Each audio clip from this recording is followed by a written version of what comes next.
வணக்கம் மக்களே. நம்ம அல்பினோ கப்பி இது பேரண்ட் ஃபிஷ் நம்மளோடது. இதுக்கு தண்ணி சேஞ்ச் பண்ண போகிறோம் இன்றைக்கி. அந்த தண்ணியில் பார்த்திங்கன்னா மணி பிளான்ட்லாம் வச்சுருக்கோம். மணி பிளான்ட்டோட சைஸ் பாருங்கள் எந்த அளவுக்கு வளர்ந்துருக்குன்னு. மணி பிளான்ட் வைக்கிறதுனால நமக்கு தண்ணி கண்டிஷன் நல்லாயிருக்கும். ஃபிஷ்ஷுக்கும் எந்த ஒரு டிசீஸும் வராது. பாருங்கள், தண்ணி சேஞ்ச் பண்ண பிறகு நம்ம ரொட்டீன் ஒர்க்கு கல்லுப்பு போடுவோம். அதுக்கப்புறம் ப்ளூ மெடிசன் கொஞ்சம் மிக்ஸ் பண்ணுவோம். தண்ணி கொஞ்சம் கண்டிஷன் ஆன பிறகு நம்ம ஃபிஷ்ஷை எடுத்து கொஞ்சம் நேரம் வாட்டரில் வைப்போம். பாருங்கள் எப்படி நம்ம வைக்கிறோங்கிறத பார்த்துக்கோங்க. இந்தமாரி வைக்கும்போது என்ன ஆகும்னா நமக்கு மீனுக்கு எந்த ஒரு பாதிப்புமே ஏற்படாது.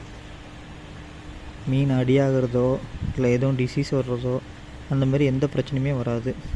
ஃபிஷ்ஷும் நல்லா ஹெல்த்தியாக இருக்கும். பாருங்கள் நம்ம பேரண்ட் ஃபிஷ் எப்படி இருக்குன்னு பாருங்கள். இதிலேருந்து தான் நம்ம குட்டிகள் எடுத்து சேல்ஸுக்கு ரெடி பண்ணிகிட்ருக்கோம். கிட்டத்தட்ட ஒரு 100 குட்டிகளுக்கு மேலேயே நம்மகிட்ட இப்போ ஸ்டாக் இருக்கும். அடுத்து ப்ரீடிங்க்கு ரெடி ஆகிட்ருக்காங்க. சைஸ் பாருங்கள் எந்த அளவுக்கு இருக்குன்னு நம்ம பேரண்ட் ஃபிஷ்ஷு. தேங்க்யூ ஃபார் வாட்சிங்.